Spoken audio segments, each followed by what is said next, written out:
Hello guys, welcome back to my channel. তো আজকে হচ্ছে জন্মাষ্টমী, আর জন্মাষ্টমীর দিন আমরা কি করছি আর সকাল থেকে কি কি করলাম সেগুলো তোমাদের সাথে শেয়ার করবো। আর সবাইকে জানাই শুভ জন্মাষ্টমীর দ্বিতীয় শুভেচ্ছা। আর পুরো শাড়ি টাড়ি করে রেডি হয়ে গেছে, আর ভোরবেলায় তো স্নান করে নিয়েছিলাম, ভোগ রান্নাও হয়ে গেছে, এখন শুধু পুরোহিত আসার অপেক্ষায়। তো চলো ব্লগটা দেখতে থাকো, আশা করছি ভালো লাগবে। যদি ভালো লাগে অবশ্যই আমার চ্যানেলটাকে সাবস্ক্রাইব করো আর একটি লাইক দিতে ভুলো না। যেহেতু সকাল 8:30টার সময় এইবারে জন্মাষ্টমী লেগে গেছে, সেই জন্য আমাদের যে পুজো করেন তিনি বলেন যে সকালবেলাতেই পুজো করবেন, মানে 9টা থেকে।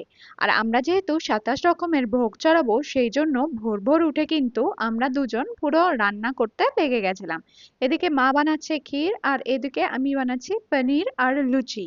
অনেক রকমের রান্না করতে কিন্তু অনেক সময়ই লাগে, সেই জন্য কিন্তু আমরা ভোর 4টে থেকে রান্না শুরু করে দিয়েছিলাম।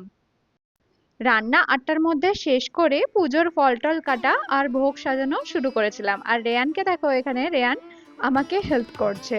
আর এখানে ভোগগুলো কিন্তু সাজানোই হয়ে গেছিল, কিন্তু ভুল করে ডান দিকে সাজিয়ে দিয়েছিলাম। ঠাকুরমশাই এসে বলে কি যে বাঁ দিকে সাজাতে হয়, তারপরে কিন্তু আবার নতুন করে সাজাতে হলো। তারপরে আমি আমার রাধাকৃষ্ণকে রেডি করে দিয়েছিলাম। আর ঠাকুরমশাই এসে গোপালকে স্নান করিয়ে উনি গোপালকে রেডি করে দিয়েছিলেন। ঠাকুরমশাই আসার আগে আমরাও কিন্তু রেডি হয়ে গেছিলাম। বাড়িতে যদি কেউ না থাকতো তাহলে কিন্তু পুজো করা সম্ভব হতো না, যেহেতু বাচ্চা আছে। যেহেতু মা আর বাবু আছে, সেই জন্যই কিন্তু সম্ভব হলো পুজো করা। রেয়ান কিন্তু রেডি টেডি হয়ে পুজো দেখতে বসে গেছে। ওর পাপাই আজকে ওকে স্নান খাওয়ানো সব করিয়েছে, আর ও কিন্তু খুব এক্সাইটেড ছিল। আমার কিন্তু পিতলের গোপাল নেই, কারণ বাড়ির বড়রা আর একজন ঠাকুরমশাই বলেছিলেন পিতলের গোপাল রাখলে নাকি প্রতিদিন ভোগ দিতে হয়। আমার যেহেতু বাচ্চা আছে, সেই জন্য প্রত্যেক দিন ভোগ দেওয়া সম্ভব হয় না, সেই জন্য আমি এখানে এমনি গোপালই রেখেছি। আমি শুধু জন্মাষ্টমীর দিনই কিন্তু ভোগ দিই আর পূজা দিয়ে থাকি।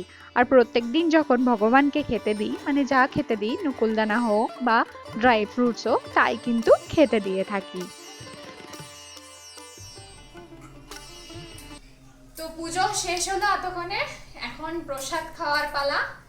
তো এরপরে কি কি করছি না করছি সেগুলো শেয়ার করব। আর সন্ধেবেলাতেও বন্ধুরা সবাই আসবে বলা হয়েছে, তো ব্লগটা কন্টিনিউ কর। আজকে গপুকে 27 রকমের ভোগ দিয়েছিলাম। পায়েস, খিচুড়ি, সবজি, 5 রকমের ভাজা, পনির, দই পটল, পোলাও, চাটনি, 7 রকমের ফল, লুচি, মালপোয়া, এইভাবে কিন্তু 27 রকমের হয়ে গেছিল। তারপর পুজোর শেষে পেয়ে গেছিল খিদে, আর এরকম প্রসাদ খেয়ে নিয়েছিলাম। তারপরে তোমাদের সাথে দেখা হচ্ছে বিকালবেলায়। বিকালবেলায় আমরা ভোগ চড়িয়েছিলাম লুচি, কলার বড়া আর হচ্ছে সুজি। মা বানিয়েছিল কলার বড়া, আর আমি লুচি বানাতে খুব একটা এক্সপার্ট না, মানে বেলতে, সেই জন্য বাটি রেখে কেটে নিচ্ছি। এটা কিন্তু সত্যি খুব সোজা হয়ে থাকে। এখন গোপালকে আবার ভোগ দেওয়া হবে, তার জন্য একটু শাড়ি টাড়ি পরে রেডি হয়ে গেছি। আর সব বন্ধুদেরকেও বলা হয়েছে সবাই আসবে। আর সন্ধেও হয়ে গেছে, আর না এখন না পুরো বৃষ্টি হচ্ছে। প্রত্যেকবার অবশ্য জন্মাষ্টমীর দিন বৃষ্টি হয়, তো পুরো বৃষ্টি হচ্ছে, সবার আসতে হয়তো একটু দেরি হবে। তো এখন যাই, এখন মা হয়তো গোপালকে ভোগ চড়াবে, আমি ওখানেই যাব। তো চলো তোমরা দেখতে থাকো ব্লগটা, আশা করছি ভালো লাগবে। তারপরে সন্ধ্যাবেলা সবাই মিলে একটু গোপালের আরতি করে নিয়েছিলাম, আর এখানে রেয়ানকে কিন্তু একটু ছোট্ট কৃষ্ণ সাজিয়ে দিয়েছিলাম। আর রেয়ান দেখো কেমন করে ঘোরাঘুরি করছে। রেয়ান তো বুঝতে পেরে গেছে যে বাড়িতে আজকে সবাই আসতে চলেছে, তার জন্য কিন্তু খুব এক্সাইটেড ছিল। বাড়িতে কেউ এলে রেয়ান কিন্তু খুব এক্সাইটেড থাকে, আর এখানে এসে একবার করে দেখছে যে কি হচ্ছে। তারপরে সন্ধেবেলায় আরতির জোগাড় করে নিচ্ছিলাম এখানে। তারপরে মাই কিন্তু আরতি শুরু করলো।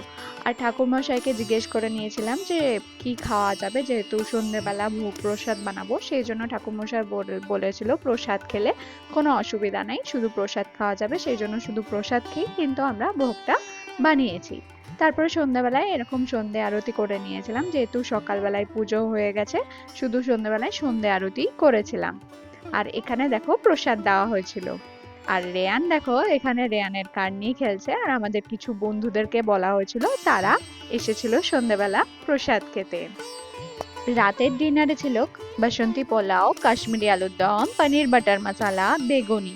আর জন্মাষ্টমীর দিনটা আমরা এইভাবেই কিন্তু কাটিয়ে দিলাম। যদি ব্লগটি ভালো লাগে তাহলে অবশ্যই শেয়ার করো আর সাবস্ক্রাইব করতে ভুলো না। Thanks for watching.